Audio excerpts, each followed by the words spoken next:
Hey guys, we're back with the next episode of our Sryth fantasy text-based RPG game.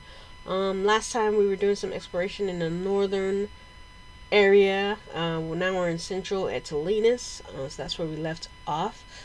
Yeah, we fought a red blob. We did some exploration around pretty much all the areas through the north. So we found an adventure marker. Now we're in Telinus, where there should definitely be an adventure marker, but I'm gonna go to the windless building because I didn't get my uh, experience bonus last time. 313. We're getting like one upgrade every now and then, so that's still good.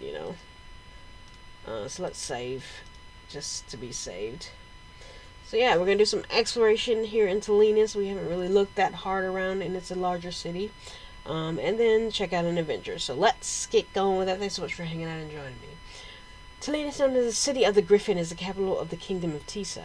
This ancient walled city stands on the southernmost end of San Split and is home to the citadel of King Renwell, Tisa's ruling monarch. Due to its location and importance in the affairs of the realm, Telinus and the towns and the villages that surround it enjoy bustling commerce and relatively high level of prosperity. Law and order in Tisa's capital is upheld by Thane Quarith, one of the city's 5 Thanes. So we know the other Thane from Truthic, and now we got a Thane Quarith here. So we can be friends with all the Thanes eventually. Does it tell me the name of them all in here? It does not. How rude. Alright, let's go to the cathedral. The Cathedral of Silver is the largest of the churches of Sryth within Tisa's capital city. Although formal worship is not currently taking place here, a good number of people are present. Many of the present kneel in silent prayer before a wide, silvery, rippling pool that sits within the shallow reaches of the three-tiered dais. The steady trickle of silvery water spills down a wall behind the dais and splashes gently into the rippling pool. An ornate plaque hanging on the wall directly beneath the falling water bears the 3 words in large raised letter: honesty, humility, faith. Oh, that's nice. Nice sentiment there. You speak with several of the priests within the cathedral and learn that for every 500 gold token offering made here, the high priest will bestow a special blessing and protection on his donor. Okay, sure. For every 500 gold tokens donated you make here in the name of Sryth the Allfather, Sryth, the high priest of the cathedral, will bestow a special blessing or protection on you. Each blessing may be used once, and using it will have the effect of negating any damage you may receive during one round of combat. As your donation is used to comfort the poor and afflicted in this city and parts hereabout, we urge you to part with anything that you can spare. Please note that your soul may only bear up to 3 such blessings at any given time. Thank you. You humbly make an offer of 500 gold tokens to the high priest of the cathedral, who graciously accepts your generous donation in a small, carefully orchestrated ceremony, bestows a blessing and protection on you.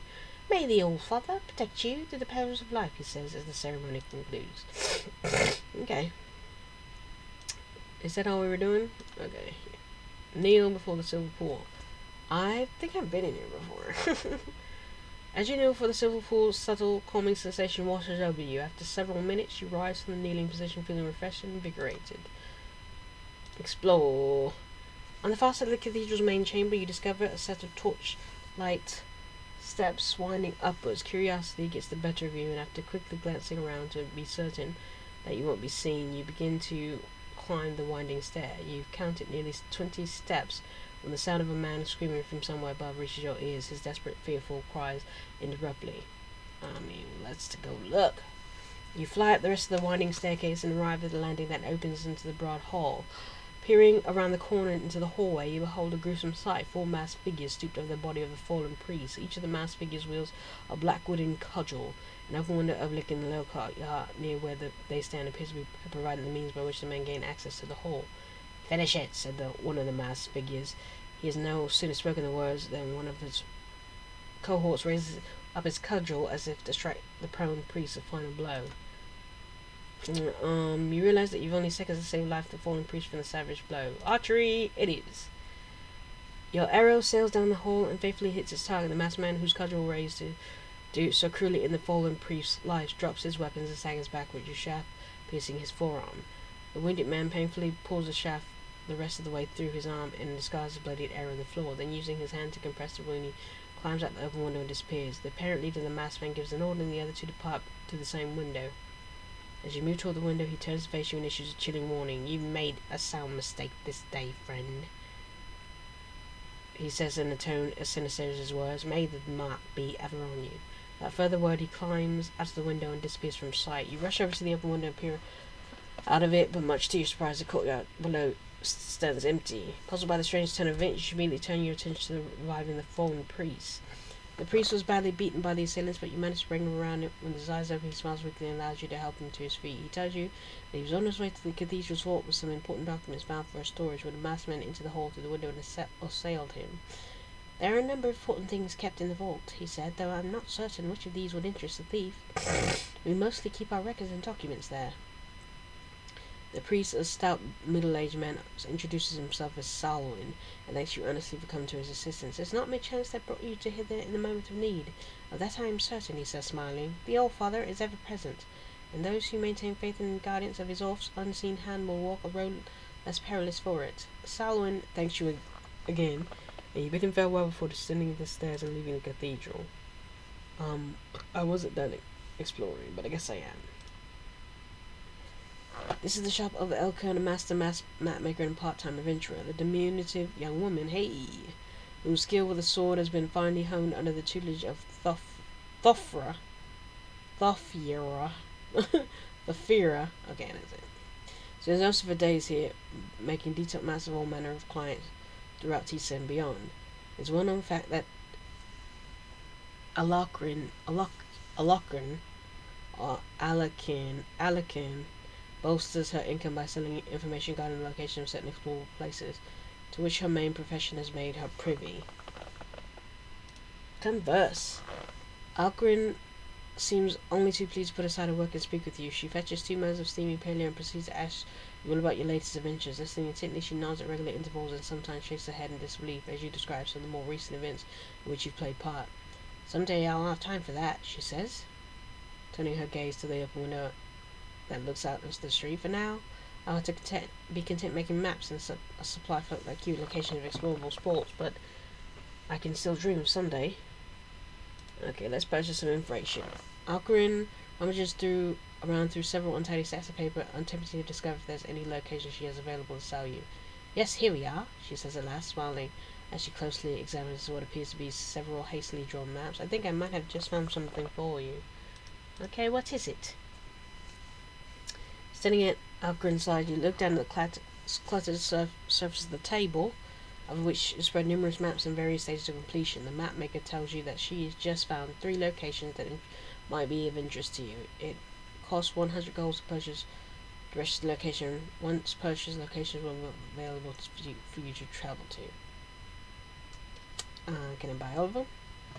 Bone Scatter, Shimmer Pool, Trails in. So, copy. Let's put it in our things to do in Sryth.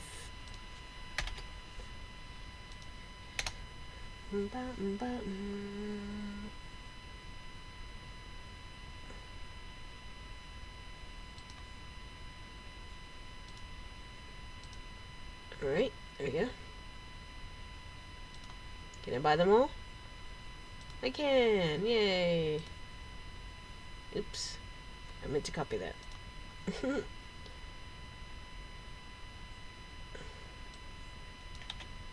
Let's copy all this.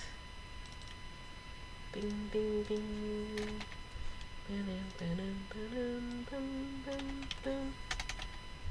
Like alright, Iron Rain. Okay, cool. Thanks. See ya. Alright, what did it say? To view cleared status and location of any explorable area you've unlocked to visit, you can refer to the clearable dungeons section in my adventure finder. Where is the adventure finder? Is a good question. Some news. Some no. Adventure finder. There we go. Residence. Let's talk about my residence. Ah, yeah. Save, quit, send report, display settings, adventure finder. Available adventures 46. Well, this is a good thing to have.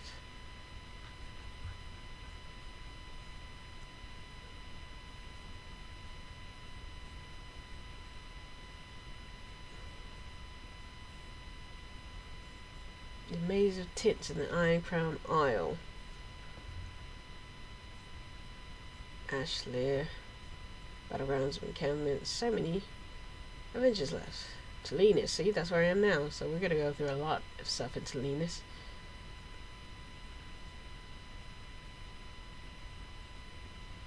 Got scenarios open for us as well.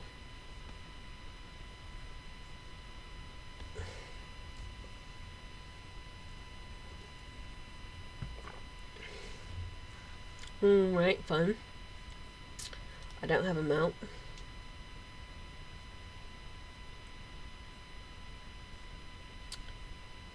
Oh, I can go get me a house. I can go get me a mount. I should get me a mount. Next episode, maybe. But I will mark this down so I know. Timers. Below is a list of various game timers associated with the character. To track a particular timer, receive alert, select the track option. What? The Greater Demon. Werewolf, the Tar Beast. The Massive Pumpkin Beast. Oof. The Bat Cave. Well, this is interesting. Yeah, I'm cool like that. Oh, nice. Grandmaster, Archmaster. I should work on power more. They cost more.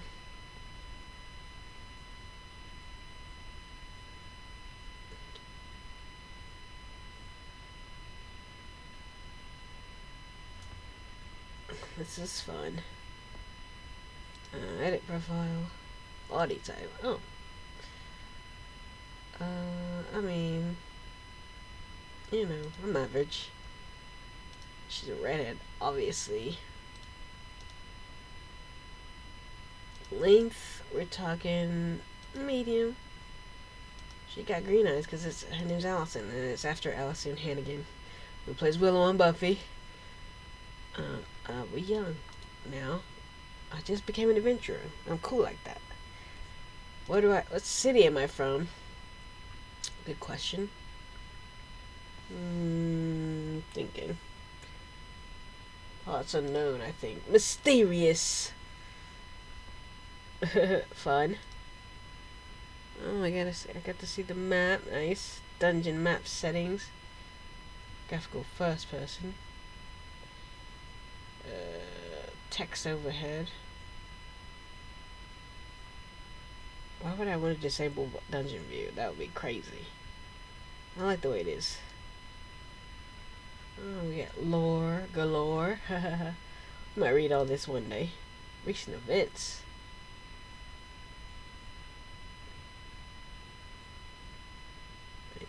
Yep, that's me. Yep, I'm in Talinas. And there's a wiki. We're in the wiki with it. Na na na na na na. And earn adventurers tokens. And we can just buy them. I'm good on that. Alright, that's safe. And let's go back. So there's a ton of adventures here. But we're exploring first. Visit the King's Citadel. The Citadel, home to Tisa's ruling monarch, King Renweld, is a well-guarded fortress situated in the city's northern quarter. They see the King Renweld holds courts and observes affairs of his wild realm with assistance of several highly trusted advisors. Now and again, the King will convene with the Council of Thanes within the Citadel, drawing each of the Tisa's 5 Thanes to the capital city for 1 to 2 weeks at a time. A double outer wall surrounds the citadel, and the space between the 2 barriers lies a deep moat. Hey, can I see the king? Word of your request is carried to the citadel. A little while later, you are greeted at the gate by a stout and lavish dressed man who introduces himself as Lokian. He bows deeply and tells you that he's an advisor to King Renwell, who he addresses you in an official but courteous manner. His Majesty has spoken of you, Alison, he says, and I would be remiss if I did not say that it is evident that he thinks quite highly of you. I believe that a good Thane Pyron, yes, has had words with him late in your favour. I suspect it shall not be long ere you are summoned to these halls. Oh, so I can't see the king right now, that's what you're saying. That's a very polite way to say, nah, leave. The Sounding Oak, an ancient enchanted tree that is revered by people of Tisa, towers over a circular stone walled garden in one of the oldest sections of Talinas. Over the past few centuries, the grand tree has lost several limbs, which has caused it to assume a withered, almost eerie appearance. Despite this, the Sounding Oak and the garden in which it stands remains a place where people frequently congregate. Okay, you move up to stand before the ancient oak, a small group of people several yards away, near the garden's eastern wall. Listen intently to an old white-haired man expounding about the problems faced by the farmers of northern Tisa. After nearly a minute, you're tired of the man's harsh, droning rhetoric and step away. Okay. Well, let's leave. Next. Holman Tanglemain. This is residence of the study of Holman Tanglemain, a master mage whose arcane skills have long been sought after by adventurers both near and far. The elderly man, who despite his surname is both bald and beardless, Tanglemain, oh my gosh, promptly invites you to his cozy abode and asks you how he may be of service. Okay, let's hear about it. Holman Tanglemain offers powerful magical auras to adventurers who seek to advance themselves in the way of his legendary arcane powers. His auras, which he sells for adventure tokens, provide permanent increases in various attributes. Oh, melee ratings, stamina points, and never reserve. Holman, whose pleasant disposition never seems to change, tells you that he currently has only one aura he feels would be safe to bestow upon you. Okay. That's my silver aura. That's funny because that's my name. It is the one I've worked on the longest, and by virtue of that, is also the safest in many respects. What do you mean? What do you mean the safest? Hey, dude. My alignment's gone from righteous to noble. I just noticed. The aura also provides an unspecified protective property designed to offer a small bit of additional protection during combat. Holman tells you the piece to require is the price is 150. Yeah, sure.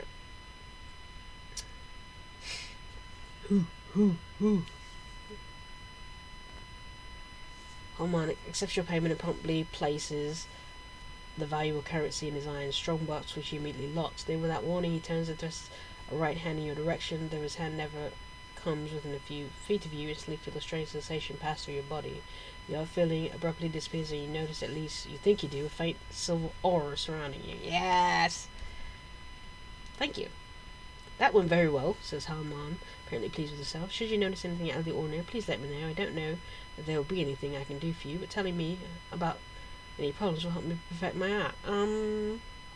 After conversing with Holman for several minutes, you bid him farewell and step out of his residence, eager to face the perils of the world, which only describe a renewed hunger for adventure. Yes, don't need to visit Tally's. We've been to the Grey Circle. No need to visit there. Yeah, I'm good. Harbor, Ironclaw, Weapon Market, Armorer, Training Yard. Hey, that's that girl, Elkern, trained with Thuffer. Let's go to the library. The Westgate Library, a small stone building in the northern edge of bustling quadrangle in the western section of the city, serves as a repository for historical documents and artifacts. Sanctioned by the Crown, the library oversees a small collection of scholars and sages who always seek to acquire, study, and archive items of historical significance. You're met by a young scholar named Hewin. The young man, his long fingers switching nervously, bows next if you've come bearing any Alvarian artifacts. Yeah, I do actually. There have been quite a few adventures discovering these artifacts of late. We're hoping that we can fill in the missing pieces of our ever-growing collection. Thanks to adventurers such as yourselves, we're well on our way to doing precisely that. You learn the collective of sages and scholars that oversee the library are seeking to acquire Alvarian artifacts in exchange for battle markers. I mean, I have some. I don't have them on me. Oh man, why don't I have them on me? Okay, we gotta go get them. Out of the southeast. Yes. What? No, I want to go to my castle. Let's go in my storage room and view items in storage. Miscellaneous. What? I was like, I only have 2? Take it. That's because I missed like 3 at a time. Alright, let's go back to Central, to cleanest, to the library.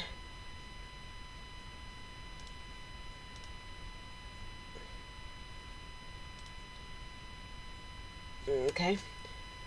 With the help of several older colleagues, Huron begins the third examination of the artifacts in possession. 10 battle markers. I don't know what battle markers are, but I'll take them. Huron and his colleagues are delighted when you agree to sell them all your artifacts. They immediately take possession of the artifacts and probably pay a total of 10 battle markers. Let's see what battle markers are for. A rare, valuable, mysterious form of currency reward at a random ventures. Usually is recognition of brave and valorous feats. These small squares of raven bone are emblazoned with a solid silver silhouette of a dragon in flight. Beneath the silver dragon is a pair of crossed swords emblazoned in gold. How, why, and when battle markers are rewarded is something that contains policies the most learned sages. Should you acquire one or more of these values, keep them safe. What do I spend them on? You bid this small gathering of sages and scholars farewell before turning and making your way out. Suddenly, as you about to leave the library, you're approached by Huron. The young scholar, his fingers switching nervously, tells you he's recently come across something he'd like to discuss with you. Sure. Speaking softly in a quiet corner of the library, Huron tells you that he's recently discovered an obscure passage in ancient text that discloses the location of a valuable object of antiquity. It's an Alvarian amulet, he says. It's not magical, so it is that I understand what I come to learn about it, but it is most important historical piece. I must be forthright, Allison. I now know that the amulet is likely to be found, and I wish to ask you to help in retrieving it. He tells you that he will gladly exchange 25 battle markers for the amulet if you're able to find and return it to him. Sure. The young scholar's face brightens up upon your acceptance of his mission. After making certain that he's about to say is not overheard, he tells you he believes the amulet can be found in an ancient tomb somewhere on one of the most many small islands of the rock that rise out of the deadly bubbling depths of Tar Lake. According to the passage I deciphered, the island upon which the tomb may be found stabs into the sky like a great blade. He says, I regret that there is little more than I can tell you about it, although the amulet is another matter. In tells you that the Alvarian amulet, which lies somewhere within the tomb, is a piece of carved stone attached to a thick iron chain. You learn that the stone portion of the amulet has been carved into the shape of a serpent's head. The chain was likely long since become dust, but the amulet itself will surely be intact. At least I can hope for that much. I cannot rightly convey to you the importance of this piece, Allison, its historical significance, which it will tell us, what secrets it may unlock. It is overwhelming to even contemplate such things. Alright. At length, having no real desire to listen to Huron's long-winded and somewhat dry accounts of the importance of amulets to the ancient Alvarians, you politely excuse yourself by telling the young scholar that you wish to embark on the mission at once. Yes, of course, he says, but I'm relieved that you've begun the task of recovering the amulet. It does trouble me, of course, to have you venture in such a treacherous place, but please know that I wouldn't have even made mention of this were it not for the complete confidence in your abilities. Thank you again, Alice, and remember, the island upon the tomb, which the tomb may be, stabs into the sky like a great blade. That you bid Huron farewell, and make your way to the library. Well, we'll copy it. What, we? Yeah, we will. I'm not going right now, though. Alright, the library was fun.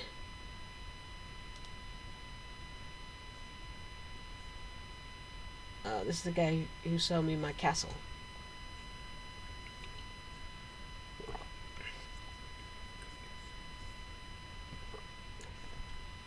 How's that place of yours getting on? Said Fireman with feigned interest. Yes, all's in order, I can see. You got yourself quite a place there, Allison. Except for the stuff in the basement. Can we talk about that? Adventures, random encounter, proving grounds. I do want to go get me a mount, so I'm gonna do that to end this episode. Horse trader in Thaneville.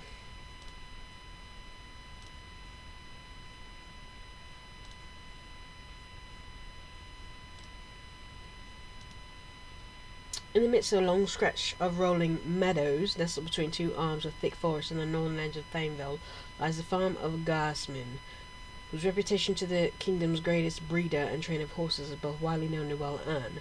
This whole rugged-looking bearded man, who many have said resembles a bear from certain angles, can always be found in about his main series of corrals, haggling with prospective buyers and overseeing his regiment of expert trainers.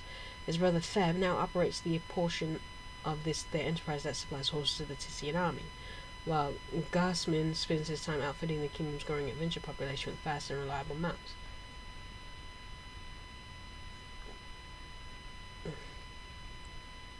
There's adventures here too. You find Garsman strolling up a narrow lane between two of his larger corrals, humming to himself as he admires the remarkable herd between the fences. He bows deeply as you approach. The tall, rugged-looking horse trader, who didn't seem to resemble some sort of bear from just a right ankle, who does indeed, leans back against the fence and smiles. "Well, nice to see you again, and that's a fact," said Garsman, smiling as if greeting a well-practiced one. "Looking for a horse, perhaps? I've always said that 4 hooves will take you further than 2 feet. I stand by it. Gotta find us around. How may I be of service to you?" "Yeah, I want to buy a horse." "Well, there's something I can certainly help you with." He smiles a horse trader as he leads you to the edge of one of the larger corrals and begins pointing out several of the finest steeds. "Best selection far and wide, you know. Of course, I don't think you'd have made the trek down to our little corner of Vale unless you knew as much." You gaze over the horses inside the corral and note that they appear to be creatures of careful selected breeding. "Just tell me what sort of horse you're looking for, and I'll round one up for you." Warhorse, heavy warhorse. These swift, sure-footed steeds move along with long, smooth gait that allows you to cover great distances quickly. While not as rugged as a larger warhorse breeds, their favorite horse among huntsmen and nobility. Okay, Corsa. These horses favored for battle due to their speed and agility, fall somewhere between riding horse and a charger. Substantial reduction. Oh. These tall, heavy horses are commonly known as destriers and well suited for battlefield, while not as swift as some of the lighter horses, their endurance is legendary. And they are normally the horses used in jousts. Well, obviously I want a mid-range. "Fine selection," says Garsman, beaming as he strokes his horse. "Man, I wouldn't sell this horse to just anyone, you know. I'll be proud to know that you'll be in the saddle, Allison. Now let's see, that'll be 6,000 gold. Using your finely honed diplomatic skills, you bargain with Garsman and succeed in getting the shrewd horse trader to lower the price he's asking for the horse. All right then, 5,000 gold and not 1 coin less than that." "Sure."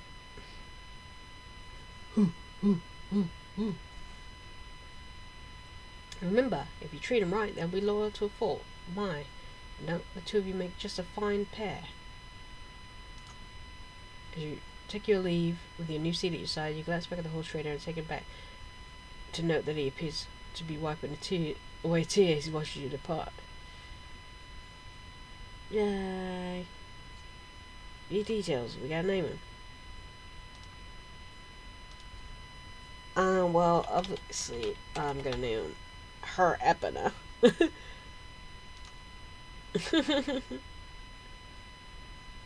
What is the gender? Female. Yeah, that's what I'm talking about. See? I'm gonna name her Epona. That's right. Young, healthy female courser with an indifferent disposition. Let's tend. Alright. Near perfect.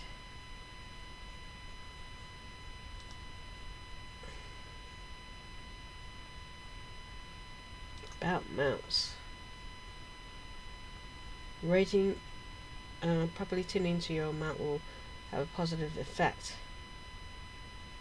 Okay. What's the adventure look like? A lurking danger. Well, maybe we'll work on that next time. Probably not, because I'm gonna go back to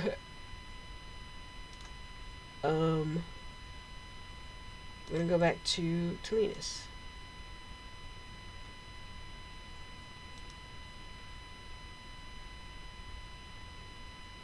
The trek atop your courser, Epona, has brought you to... You brought him through... Yay. Thanks to the faithful service of your courser, Epona, you're not suffering travel-related fatigue. +1 bonus. Nice. Look, I got battle things. First time ever. Okay. Stats. Epona. Attend.